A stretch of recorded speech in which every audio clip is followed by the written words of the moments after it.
What job do you have that you get to drink on your job? This job. This job, yeah. Well, it's called research. It is research. I'm just saying. It's Very important. You need to know what you're talking about, you know? Yep. You can't just say that red stuff in the glass, you know? You can't say I love it unless I try it, right? Exactly. Well, you could, but that would be very disingenuous. Correct. And we don't want that. Yep.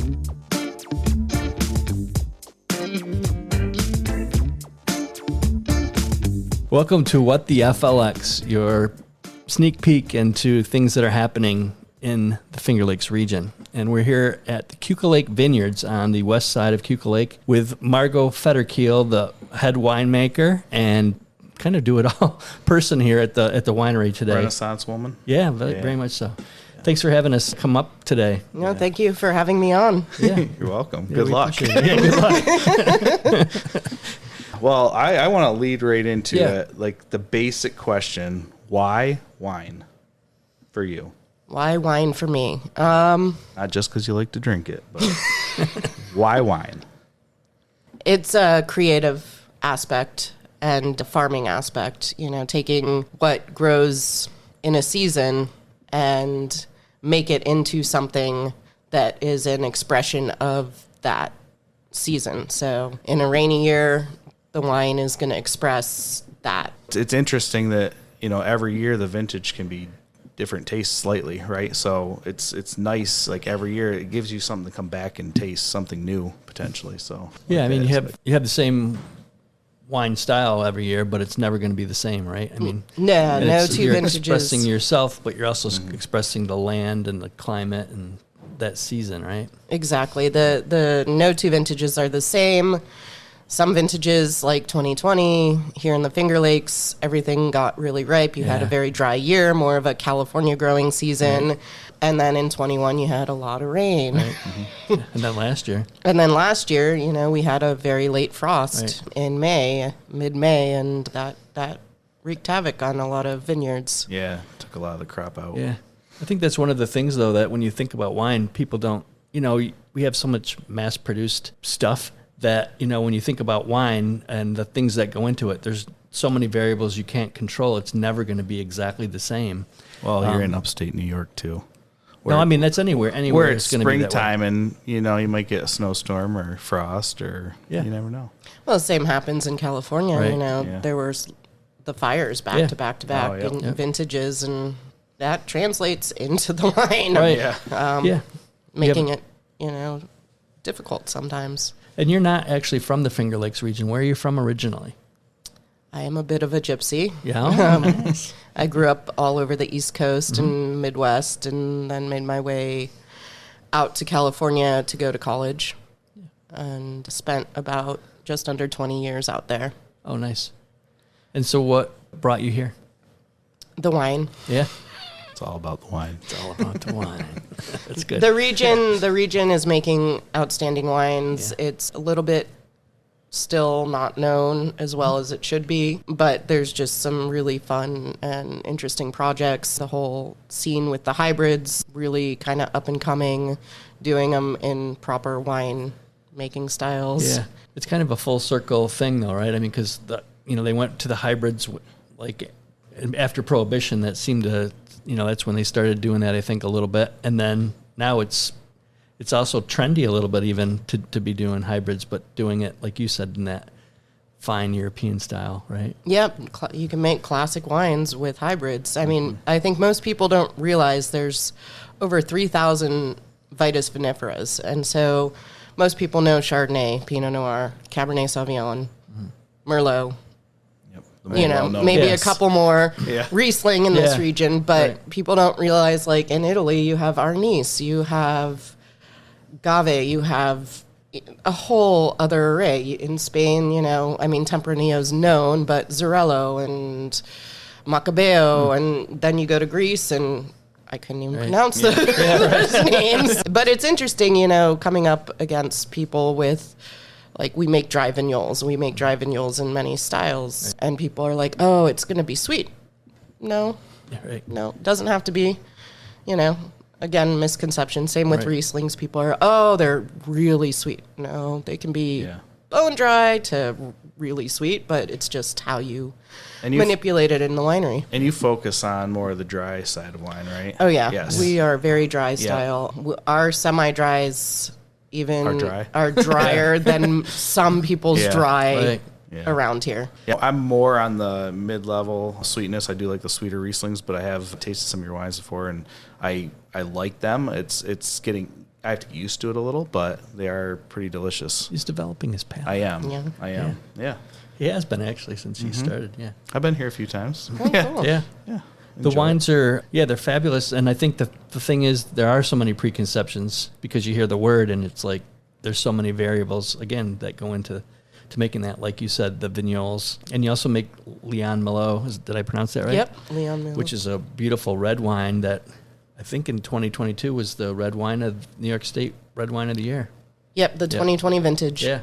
Yep. So, I mean, and there's a preconception that got busted, right? Because you made a hybrid red that ended up winning the competition for the New York Wine Classic, right? Correct. Yeah. And now we're working with Sauvignon Blanc as well, and that's another really fun one that we've been experimenting with, or I've been experimenting with since 2022, making it in a pet nat style, sparkling, and then a semi-dry, so it has a little residual sugar, and then we also did a barrel aged, and so just to see the diversity of that grape, the semi-dry is only 13 grams per liter, 1.3%, so it's not going to be for your sweet wine drinkers, but it helps balance the wine because it is a high acid grape. The pet nat's been very successful. Who doesn't love bubbles?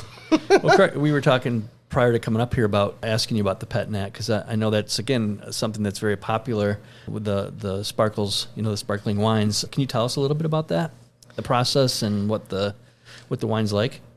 So pet nats are method ancestral. It's the first way people made sparkling wine. Basically, it's the down and dirty way of making sparkling wine without having all the equipment. You're letting the wine ferment until it gets to a certain residual sugar, which you want to measure enzymatically and know depending on what you're going for, you're 20 grams per liter or less, again, depending on style. And then you bottle it while it's still fermenting and put it under a crown cap like a beer, and then it finishes out in the bottle. What I do here personally is I will coarsely filter on the way into the bottle, so it takes some of the yeast out, but not all of it. So mine has a very thin layer of lees at the bottom. You will see some pet nats these days that have, about an inch or more, and then some people completely filter even tighter and you don't see any. There are many different ways of doing it. I mean, the main idea is it's still fermenting as it goes to bottle, but the way you finish it kind of depends on the winemaker, and stylistically, if you want a little more sweetness or bone dry, or if it's clean. I mean, the unfortunate thing with pet nat is because it's in process, when it's going into bottle, the chemistry is still shifting. And so you can't always be 100% sure that it's not going to gush, because proteins and tartrates and certain chemical compounds can cause reactions. And sometimes you open a bottle of pet nat and half the bottle just goes out onto the floor, and sometimes, just a little spit up, and sometimes you're lucky and doesn't do anything. It's just bubbly and pours into the glass nicely. And not to mention, like, the fermentation when it's in a big vessel, like a tank, is still has little pockets throughout. Like, there might be more yeast up in one corner. It's not always a homogeneous mixture. And so when you put it down to bottle, each bottle is its own little entity. And so depending, we put them in cases and then we pack them on pallets, and those are cases or pallets of 60. And so maybe the inner cases don't get as much warmth as the outer cases. And so it's a lot of science. There's a lot of variables. Yeah, a lot of variables. And so there's a little bit more bottle to bottle variation. So it's not going to be as consistent as like a traditional method or a Charmant method that, is done in tank, or secondary fermentation is more controlled. Yeah. Correct. Yeah. No, I mean, I think there's a almost a little sense of mystery though. Then, right? I mean, because you know what you're getting, but you don't know what you're getting. The glass, they know how to work glass, but it's always changing, right? Mm-hmm. And it's the same thing with wine. I think it's a living organism. It's not like something that's just pretend, that you put together chemicals. So perfect timing. Who do we have here? This is Hawk. He is our assistant winemaker. He's awesome. He greeted me at the door. Yeah, he's very friendly. Yeah, super friendly guy. You'll hear him doing some clogging. Yeah. Yeah. It sounds like clogging. Anyway. You mentioned science. When I had the pleasure of coming up here with a wine writer, Megan Donovan, and you were talking for a little bit, and you were geeking. Both of you were kind of geeking out on some of the terms and aspects of it, and I was sitting there. It was a foreign language that you were talking, but you really get excited about the science part of it too, don't you? I studied starting in 2005, my first vintage in California. My program was at Fresno State. We had a 20,000 case production winery on campus and 80 acres of grapes under vine. At that time, I was running a wine sensory lab, and so I had a lot of science background. Once I left there, I went to Napa and worked in a cellar, and then got pushed into an enologist role, which is all lab work, and so I know the science behind it. But when I moved on in my career and kept stepping up, eventually in 2012, I stepped back down to a real small producer who I credit for a lot of my confidence in winemaking because I was very dependent on numbers because of the size of productions, case production. And so up in Napa and up in Anderson Valley, they were bigger producers, so you had to kind of focus on that. When I went down to a 1,200 case producer, he was an artist by trade. Right. And so... Different angle. And so my first vintage with him, he didn't want to send out for very many numbers. And I was like, I need numbers. And he's like, does it smell okay? And I'm like... Yeah. Does it taste fine? Yeah. Just keep tasting and smelling. And, it's same in the vineyard. You want to be out there weekly looking at things. Like if you catch something that could be going off, you got to monitor it. You got to monitor it. And he's like, if something happens, then send out for numbers. And I'm like, there are a few numbers that I will always look at, but I rely on the art form and the sensory probably 75, 80% of the time, and then the science is the other portion. Awesome. That's a great marriage of styles and again, speaking to your personality too, probably the creative part, but also the having that structure to build on, right? But then being able to play with it. Yeah. No, and it's taken years. I mean, I've been doing this again since pretty much 2005. And so, that's awesome. In many different climates and with different styles of grapes and different companions. Yeah. Many different vineyard dogs. Yep, that's cool.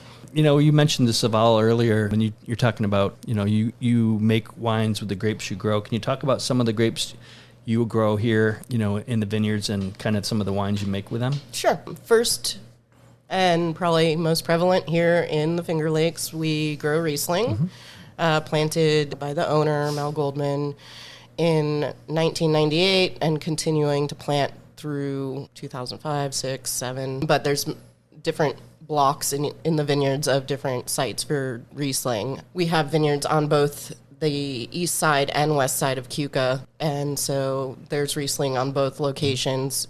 Interestingly enough, you go and throw a softball across the field, and even though it's still Riesling, they are very different tasting Rieslings.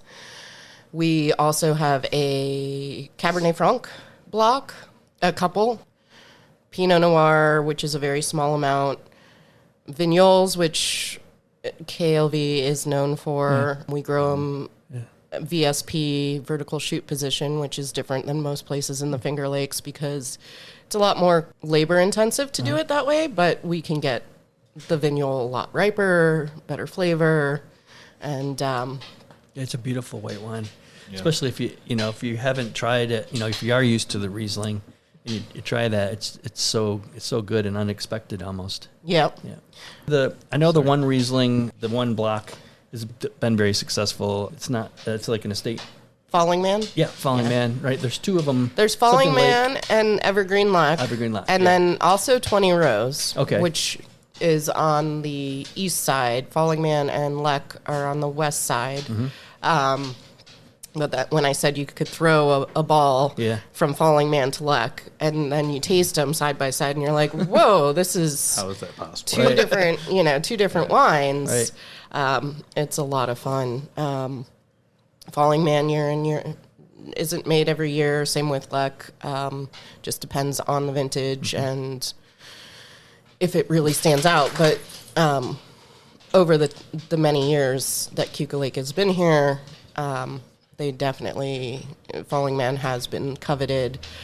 It is funny though, you give it to some people and side by side, and it's either I really like this one or I really like that Right. one. Yeah. There's a polarizing, like, they're both good, don't Right. get me wrong, Yeah. but people are like, Gravitate to one or the One or other. the Yeah, other. Yeah. yeah. Well, that just shows how different they are. yeah. Yeah. And then the other grapes we're growing on the vineyard now is Saval. It's actually at the top of our estate. A wine club member purchased it back in 2022, and so we took it on because it borders our estate, so now it's a part of our estate. Oh, that's cool. And so, as I said, we're making 3 different iterations, potentially even a full barrel ferment if we get a good crop in this year. And then, of course, Leon Mio. Yeah. That some of the original plantings are from Charles Fournier, who Right. is a pioneer here, or was a pioneer here in the Finger Lakes. The plantings were planted in the 1950s, and some of them are still producing. Right. You have some really old vines too across the lake, I think, don't you? Yeah, there's some really old Concords Yeah. that are in the 100+ year realm. Right. That's cool. Do you do anything with those, or Not right now. Yeah. Not right now. It's a lot Yeah. to manage all those different Oh yeah. projects. And then if you threw Concord in, Right. I have worked with Concord, Catawba, Niagara, all the Labresca family when I worked in Ohio for a little bit, but not here. Yeah. Yep. Well, and those go back to the more traditionally sweeter styles, but I know that some variations are out there. But you Yeah, got you- enough on your plate already. I mean, especially you're a one-woman show, as far as the winemaking and everything. So it's very impressive what you're doing. Well, thank you. Do you have a favorite part, like, of the job? Harvest. Yeah. What about it? Just being out in the vineyard and seeing, making the call when the fruit is optimal, when it's ripe enough, or sometimes you have to call it because other factors. Right. But just kind of being out there and then bringing the fruit in and making the decisions. How am I going to process this? Is this going to be, just pressed off and let to settle and then racked and inoculated, or is this going to need a little bit more TLC to take care of some, stuff that didn't go right in the vineyard per se. And just the whole harvest, getting it, moving and going and into a place of, like, now it's wine and now Right. it's aging and The transformation. kind yes. of, right? Yep. Do you handpick? Yes, we handpick all our estate fruit. Occasionally, like last year, we had to source other fruit because of the freeze. And so sometimes on other vineyards, it gets mechanically harvested. It just depends on who we're working with. Yeah, you have a sign here. We're in the old tasting room, and there's a sign of restaurants. And I always get I just find it's so cool because this is a boutique winery. I mean, this is a very small operation on one hand, but you've got wines that are in New York City, right? Tokyo, Philadelphia, Pittsburgh. I think in Europe, someplace. But it's not just a list. There's like 50 I items know. under each section. Yeah, it's So- pretty impressive. That the people all over the world are finding your wines, and it's getting to cool. have an opportunity to experience them, which is pretty awesome. Yeah. No, we're small production, but we really strive for some really expressive wines. And we'll say our wines tend to be very food friendly. We're a little bit higher acid, more austere, which lends to pairing wonderfully with all different cuisines, depending on what you're going for.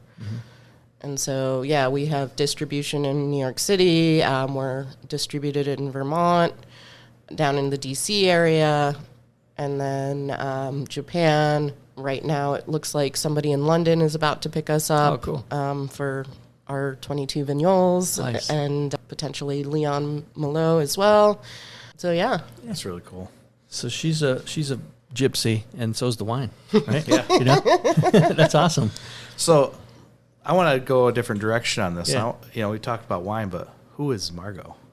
Oh. When you're not a winemaker, who is Margot? Nice job. I am... Other than a gypsy. I love to hike. Uh-huh. I love to be out in nature. I am in the kitchen a lot. I love to create, so cooking, finding new ingredients. I'm also dabbling in herbalism. Do a lot of work with different herbs and making tinctures and teas and all that kind of stuff. Yeah, very cool. Make a lot of krauts and fermented hot sauces and just creating, basically. Yeah. So you're still, Creative minds are always taking working. nature and you're being creative. Yeah, you're applying a little science, a little creativity. It's fun work, though. Yeah. Yeah. Yep. And then I also have restored some furniture over the years, painting, anything in the, I guess, the artsy, creative side of And the things. hands-on kind of. Yeah. Do you have a favorite place to hike around here in the Finger Lakes? Is there I'm one spot you just go exploring. everywhere and I'm try 'em all? exploring right now. Nice. I'm still quite new to Yeah, the that's true. area, Yeah. and so Have you been on the Finger Lakes Trail here in Hammondsport? no, I have not. There's a couple really beautiful hikes. Mitchellsville Gorge, Okay. which is just down by at Urbana Town Hall. Right down there, you go through that one vineyard that way. Okay. And then there's Huckleberry Bog, which is up here in Prattsburg, Pulteney area. Yeah, that's pretty cool. Yeah, I have to do more exploring. Yeah. What, in your free time, of course. Yeah, I mean, because you get so much of it. Like the half an hour she's giving us today is about all she's going to get this month, probably. But we appreciate it. Yeah. Oh, yeah. Is there anything about you as a winemaker or the vineyard here, the winery, that you think people don't know that maybe they'd find interesting or that they should know about? Well, I mean, my philosophy is that wine should be accessible to everybody. Mm-hmm. I am a big proponent of trying things. Even sweet wine drinkers, we do have a Pet Nat Vignole that's a little bit, it's off dry still, but, if people come in who are more sweet drinkers, still try, one thing and see, could this be, your taste? Or because I've seen over the years, a lot of people will start sweet and then kind of wean to the semi and then be like, oh, how did I drink sweet wine? But hey, if you love sweet wine, that's great too. It still supports the industry, and there's plenty of wineries doing really nice sweet wines. Right. We're small production, just really take pride in what we produce. Mm-hmm. And I think the biggest take-home message is trying things that you just don't know. Yes, everybody does Riesling around here, and there's a lot of solid Rieslings, but, give Saval a try. Right. Or, some people don't know Blaufränkisch. Right. Give these things a try. You never know. I adore Pinot Noir from Anderson Valley. Mm-hmm. I don't adore Pinot from many other regions. Mm-hmm. Right. But if you say, hey, you've got to try this Pinot, sure. Yeah. Or here's a great... try it once. Yeah. It doesn't hurt. Or same with Chardonnay. And usually you're with a friend that'll finish that sample if you don't like it.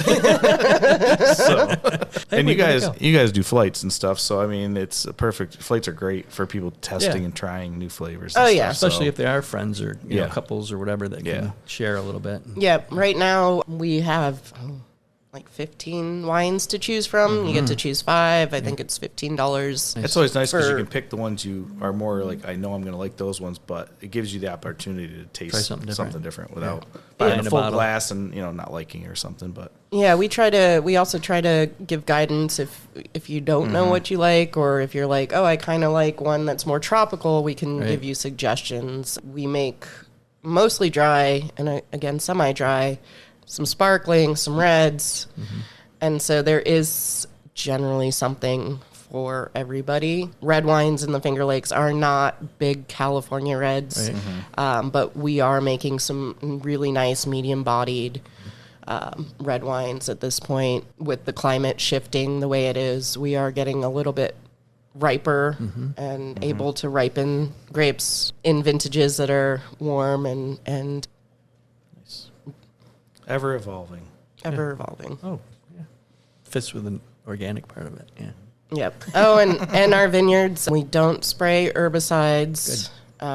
We are sustainable. The New York Sustainable Project that great. just was released, we are a part of that as of 2022 Nice. and 2023. So we are definitely trying to lessen our carbon footprint and, make little impact on the environment. Yeah. I mean, farming and vineyard work is always going to leave some kind of print, but we're trying to be minimal as far as we can and still make it a nice product. And preserve the local ecosystem as much as possible. Exactly. That's awesome. Anything else that we haven't asked that you think you want to tell people? Just covered a lot. In general, I know. No, just excited to be in the Finger Lakes and see this wine region really grow and get, the recognition that is due. Yeah. It's that, it's all Napa in California. Well, there's many other regions in the same. That's great here. Finger Lakes, it's being discovered, but there's a lot more than Riesling and a lot more than Cab Franc that can be done and done very well. Yeah. Yep. And I mean, that kind of goes along with the whole concept of the podcast of what the FLX, although it's tongue in cheek. There's a lot of diversity here. There's a lot of things here that people don't understand or don't know about. So this is an opportunity for us to kind of, like I said, peek behind the curtain, Share that information. learn a little bit about it. And we really appreciate you taking the time to do that. Yeah. Thank you. Definitely. Well, Happy to be a part of this. Well, we appreciate you being a part of it. And we'll close with that. We'll just, I wanted to say, stay groovy, everybody. Stay groovy. And we'll Stay see you groovy. soon.